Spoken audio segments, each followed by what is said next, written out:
Штипската кикбоксерка која настапува за скопскиот клуб Шампион за телевизија Стар најави дека е подготвена за европското првенство кое од утре започнува во Скопје. Ќе настапувам во категорија лоу кик до минус 60 килограми. Имам 4 сме во категорија: Полска, Турција и Босна.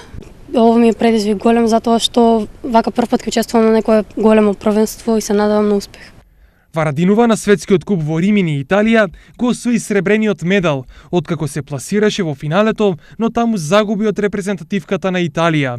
Инаку на татамите и рингот во Борис Трајковски во Скопје ќе се појават 1563 надпреварувачи од вкупно 37 земји. Најмногу членови брои руската репрезентација, која доаѓа со 176 надпреварувачи. По неа следуваат Полска со 150, Унгарија со 138, Италија со 112, а Македонија ќе настапи со вкупно 37 надпреварувачи, односно со победниците на државното првенство. Од утре до 5 септември ќе траат мерењата и семинарите, а борбите започнуваат од 5 и траат до 10 септември.